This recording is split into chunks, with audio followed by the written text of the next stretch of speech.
is Friday Night Blitz Media Days. We're getting ready for the 2023 season. And on deck, the crew from the Cliff, Ferncliff Ave, as they say, the William Fleming Colonels. And of course, in his first season with William Fleming, but no stranger to high school football in our area, head coach of the Colonels, Nick Leftwich. And Coach Leftwich, thank you so much for your time. I appreciate y'all having us today. Obviously, I talked to your predecessor, Coach Lovelace. He said if there was a job that he would have left William Fleming for, it'd be glass. Yes, sir. And then when that domino fell, and then obviously Fleming, I'm saying there's probably one guy I had in mind that would probably be in the running, and you were the guy. Mm-hmm. And I think you mentioned that during your press conference, the introductory press conference. You said if there was a job to leave Cave Spring for, it'd be this. But looking back at your time at Cave Spring, 2 seasons, really improved the program, got them into the playoffs in your last year there. What are some of the memories, some of the things you take away from your first head coaching experience over there at Cave Spring overall? It was an enjoyable time. It really was. Those kids in the community bought into what we were selling, and you know we had that night vision brand, and they embodied that. And I was just proud of our kids and the strides that we did make, and I hope those kids continue to make those strides because they're great kids. There's good football to come for them, and so I'm just excited for them. But you know, life happens, and so I had an opportunity, and I couldn't pass it up, and here I am. You know, looking at William Fleming, I mean, of course, your predecessor, you spent time with Coach Lovelace over at William Fleming. You guys had success during your time here. But what do you think will be the key to kind of continue the train going and have that success over at William Fleming? As you had mentioned, you know, Coach Lovelace did a great job of instilling a great work ethic with these kids. And, you know, so coming in, that wasn't something that we really had to polish up. They knew how to work. Now we're just trying to adopt that want-to-know mentality that I like to have, and it's just an attitude. So attitude is our motto, no matter where I'm at. And these kids have that. And so, you know, I'm just really excited for this opportunity and just to continue to get better. You know, we're 3 weeks away from the first practice, and just to get out there on the field and start doing some things and prepping for the season. I know the kids are excited. They're tired of working out. They're ready to play some football. So, you know, we're grinding down, and we're going to keep working. And July 28th, we'll get her started. You know, when you look at last year's team, they made the playoffs. But it was interesting. Got off to a slow start. It was a tough schedule, but they turned it on at the end with a little momentum, lost in the playoffs, but they had a lot of momentum. I mean, when you look at that, I'm sure that's something you can build on, the fact that they turned it on at the end of the season to get into the playoffs. Yes, sir. Again, if you can constantly improve throughout the season, that's what any team wants. Obviously fell short in the first round of the playoffs, but that's a learning moment, and that's against a great quality team in a Stonebridge. And so, you know, we want to continue to, you know, not only be successful, but to put ourselves in a position to get past that first round, get to the second round. And our mentality is just going to be the next one up, whether it's next rep, next game, next week, whatever it may be. We got to take one thing at a time and just make sure that our kids are focused on what's coming next, not something that's 2 weeks down the road or whatever it may be. We got to focus on now. So applying that want-to-know attitude and just making sure that we stay focused on what we need to do to continue to be successful and be want-to-know in everything each week. So if we go want-to-know every day in practice, we're more likely going to go want-to-know on Friday nights. So, yes, sir. That's the thing, want-to-know all the time. And obviously new this year, William Fleming will they're moved from Region 5D to Region 5C, which basically you're playing schools from the Richmond area as well as teams like from the Charlottesville area. Just your thoughts about that, because obviously one thing, and I talked with Coach Fiddler last week about it, he said one big difference is obviously the travel, because going up to Northern Virginia, that's a jaunt versus going over to Richmond. Right. Travel is definitely going to be different. Still quality football in 5C, there's no doubt. And they play a tough, you know, brand of football up that area, and so do we. You know, the Roanoke Valley and the New River Valley in general, the football I think is back on the rise just in general. There's a lot of kids getting a lot of exposure. Teams are getting better, and you know, football is, you know, to me it's king in Southwest Virginia. So, you know, we just need to make sure that we represent our part of the state the right way and give ourselves an opportunity to get there and prove what we can do. Who are some of the players that we should keep our eye on this season to help you guys have success? I'm always going to say the whole team first, team first. Offensive and defensive line starts there, period. So whoever our offensive defensive linemen are, that's where it starts. But we do have some quality athletes for sure. Malachi Coleman, running back, coming back, had a great year last year. Darren McCoy, Kyah Jordan, Mike Finley, James Haynes, Alex Mormon. There's a number of guys on our team that, you know, are going to be very key for our success this year, and it's everybody. And it's even the second group guys, the third group guys, next man up mentality, because that sometimes in the game of football, you know, you have an injury or two or you may need a break, and you got to be ready when your number's called. So, you know, we're just excited for our guys, and, you know, we've solidified most of the positions, and we just got to put it to work and make it look good and get good results. Now, one thing that's interesting, looking at your schedule, 7 of the 10 teams you played made the playoffs last year. When you look at this schedule, I mean, it's pretty strong schedule. You don't have any ham and eggers on there. No. It's a pretty stout non-district schedule of Hidden Valley at Albemarle, hosting Salem at PH in your non-district, and of course, and then hosting Halifax County. But then your district schedule, as usual, is very tough with William Byrd at Northside, at Lord Botetourt, hosting Franklin County at Stanton River. It's a tough schedule with Southwest Virginia, tough football. But there's definitely quality teams in this area. I'm familiar with almost all of them. But we're going to look at every game the same. We have to. I know PH is the big rivalry. Everybody, you know, that's the city rivalry, and that's always a fun one. But we have to look at every game the exact same. We have to prep each week the exact same, no matter who we play. We need to have the same intensity for Hidden Valley that we would have for a Salem or whoever it may be. So again, consistency in our mentality, consistent approach, and just making sure that we're not getting too high on ourselves or getting too low, and just making sure that we stay consistent, level-headed, and do our job. And what's interesting, the third straight year you start your season with Hidden Valley, because obviously Right. when you're at K-Spring, you lay off your season against your Southwest County rivals, and now Right. Hidden Valley's still on the books, which Yeah, is right. kind of an interesting spin there. And obviously the schedule's made for you got there, but it's kind of unique. And even next year you'll start off with at Hidden Valley, because that's how you flip-flop everything. But it's kind of unique that you're starting with the same team. I know. 4 straight years. I know. There's a level of consistency for me, if you will, with that one. It'll be new for our kids, but I know Coach Weaver's going to have his guys ready to play, and that'll be a fun first game. And we look to be on the positive side at the end of the night on that one. Good deal. Hey, Coach, I got to ask you this. Friday nights in the fall, what does that mean to Nick Leftwich? Friday nights in the fall, I mean, I just think back in my time in high school and how much fun it was for me in the program I came up in, and you know, looking up to my coaches, and whether it be Coach Mag or even my father or Coach Sharness or Coach Goody. I had great guys to look up to, so hopefully we as a staff, you know, in the future, these guys are going to look back on, you know, us as coaches and think they had a very positive impact in my life, and they may want to come back to the game that they loved and coach it or just be around it. And you know, that's always the goal, and we got guys doing that now. We got some college guys that come in after we work. They get a lift in for about an hour, and I'm there with them, and I had the privilege of coaching them when I was at Fleming. But you know, it's a unique situation. It's a unique opportunity for young people, I think, just to play high school sports in general, because you don't get to do it forever, especially the game of football. You know, you can always go play basketball at the Y or tennis or golf or whatever it may be, but football is a little bit more short-lived, so you got to make the most of it while you can. So I think that's what makes it kind of so special. Plus the amount of time you just put into it, man. It's year-round now. It's kind of been year-round forever, but you know, just to get out there, have fun with it, enjoy the atmosphere, because it doesn't last forever. So it's a special time. And finally, I asked Coach Lovelace this question about E.C. Glass. Has it sunk in that he's the head coach of E.C. Glass, and it has to him. But I'll ask you the same question. Has it sunk into you that you're now the head football coach of William Fleming Colonels, a place that obviously you've had a lot of experience there? It's sunk in. It's, you know, I am William Fleming, and I can't think of anywhere else I'd rather be, really. And it's an opportunity to, you know, not only grow myself, but to grow this program, because it's a solid program, and we just need to stay consistent and make sure we're level-headed and stay positive. So I'm excited about it, and you know, we've been at it now for 3 or 4 months, and just keep grinding, man. All right, the leader of the cliff. Yes, sir. Nick Leftwich, coach of your William Fleming Colonels, thank you so much. Yes, sir. Give me time. And of course, the William Fleming Colonels will start the season August 25th over at the Cliff off of Ferncliff Avenue against the Hidden Valley Titans. So William Fleming, they're getting rocking and rolling for the season, just as we are with Friday Night Blitz Media Days as we roll on with more coverage of the 2023 season. How do you feel going into your senior year?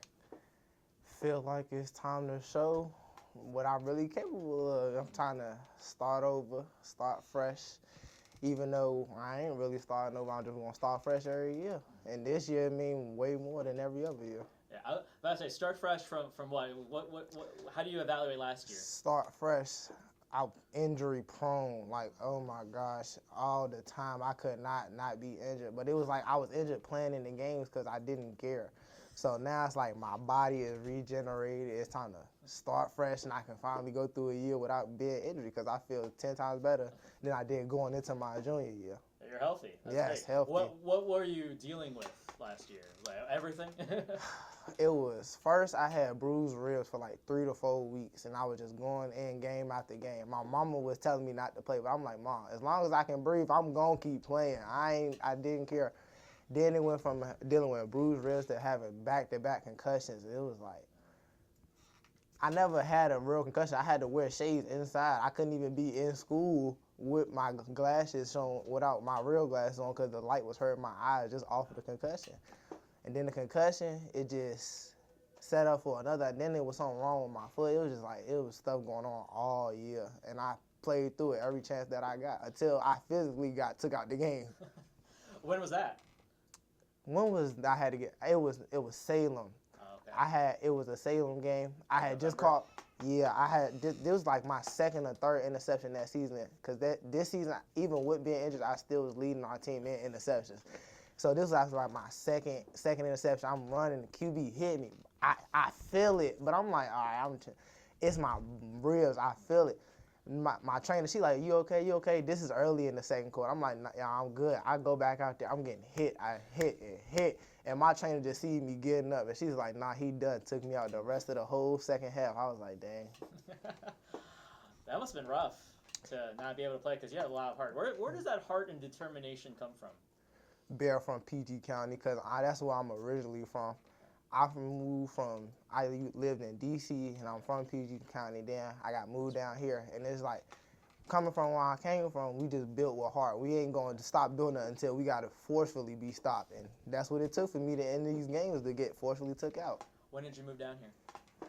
7th grade, beginning, like the middle of 7th grade, like, after Christmas break, that's when I did. So Gotcha. I've been down here since 7th grade. And actually, when I moved down here, Coach Leftwich, our hair coach, he was my first gym teacher here. So it was like, it's all that come full circle this senior year. Yeah, that's great. So let's talk about Coach Leftwich. What does he bring to the table as a head coach for you guys?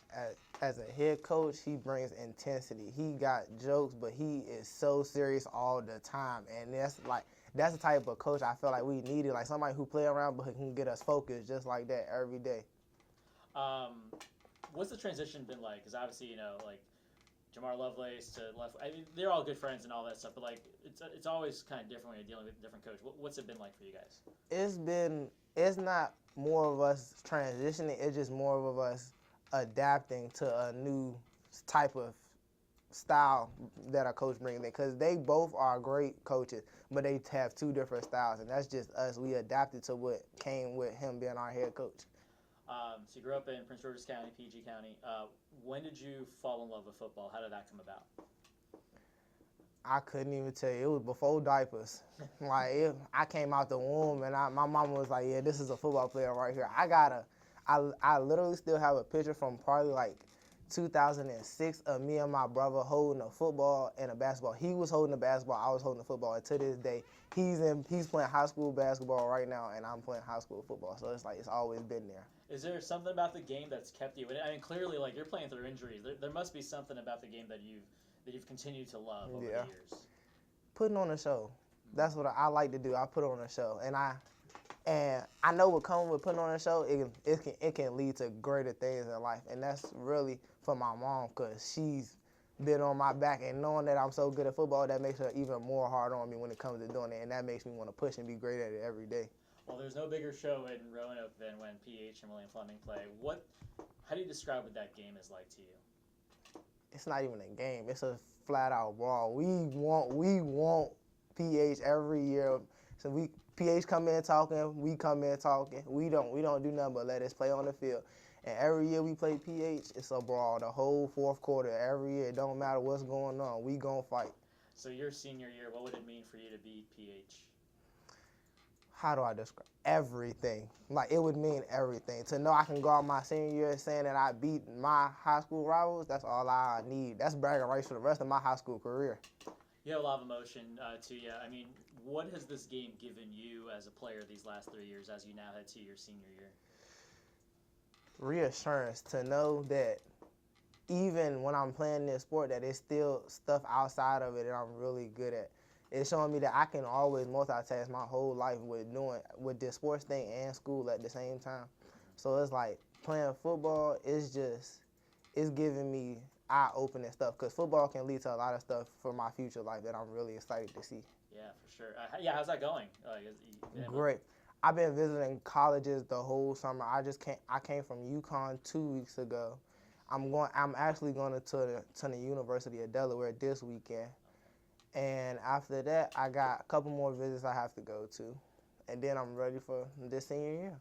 So for you to be able to play college ball, what would that mean to you? Especially, you've been talking about playing since, like, you were in diapers. Yeah, it would mean everything. That would be literally my mom's dream come true, and I want to make that happen for her individually. Even for me, it would be great, because I feel like that's just more of a place I could put on a show for everybody to see how good I am. Yeah. So it's like I can get both of the best worlds.